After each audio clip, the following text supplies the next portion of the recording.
یہ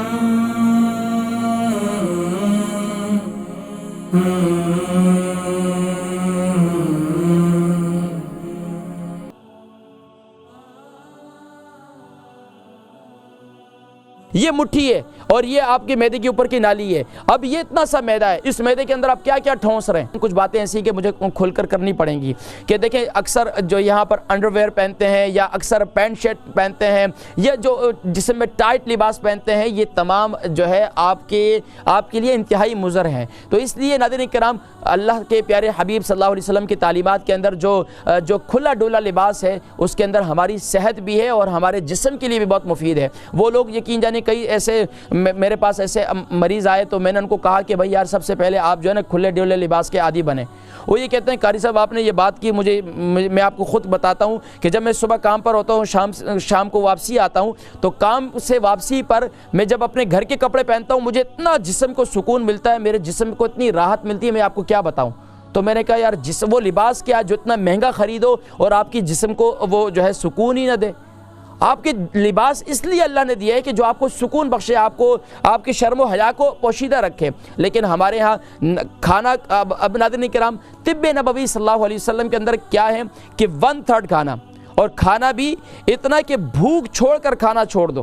اب ہمارے یہاں کیا رج رج کے کھانا کھاتے ہیں, کسی پارٹی میں گئے تو فری کا کھانا ہے, دبا کر بھائی آج تو دعوت ہے ماشاءاللہ, یہاں تو آج کتنی قسم کی ڈش ہیں. اللہ کے نبی صلی اللہ علیہ وسلم نے کبھی بھی ایک سے زیادہ ایک وقت میں 2 کھانے نہیں کھائے.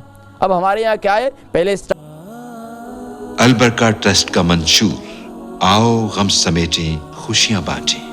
البرکہ ویلفیئر ٹرسٹ انٹرنیشنل نے پیدائش کی خوشی سے لے کر موت کی غمی تک انسانی ضروریات کو مد نظر رکھتے ہوئے یتیموں, بیواؤں, بے سہاروں, ضرورت مندوں اور سفید پوشوں کی مدد کو عبادت سمجھتے ہوئے اس عظیم فریضے کو سر انجام دے رہی ہے.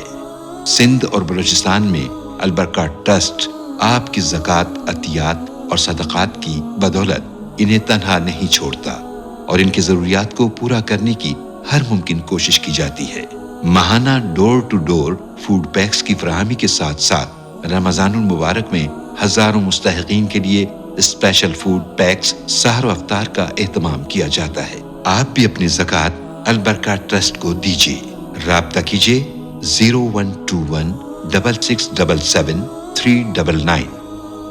بائیں ہاتھ کی جو ہے نا یہ 2 انگلیاں, اس کا جو یہ پیٹ ہے, یہ جو درمیان والا حصہ, اس سے استنجا کرنا چاہیے. یہ ہے سنت طریقہ. اب ہمارے ہاں کیا ہے کہ اس کو کسی نے بتلایا بھی نہیں اور شرم کی وجہ سے بھی اس کو چھپائے رکھا. بچپن میں نہ بچوں نے سیکھا, نہ جوانی میں سیکھا, نہ عمر رسیدہ پہنچے, نہ عمر رسیدہ ہو چکے ہیں پھر بھی نہیں سیکھا. اب شرم کی وجہ سے کیونکہ کون بتلائے استنجے کا طریقہ. قربان جائیے, ہم اس نبی کے امتی ہیں کہ دوسرے مذاہب والے جو ہے وہ نبی صلی اللہ علیہ وسلم کے صحابہ کا اور نبی صلی اللہ علیہ وسلم کا مذاق اڑایا کرتے تھے, کہا کرتے تھے کہ تمہارے نبی تو کیسے ہیں کہ جنہوں نے تمہیں استنجے کا طریقہ بھی سکھلایا. قربان جائیے, ہم اس نبی کے امتی ہیں جنہوں نے ہمیں ہر بیماری سے بچانے کے ذرائع بتلائیں, لیکن ہم کرتے نہیں ہیں.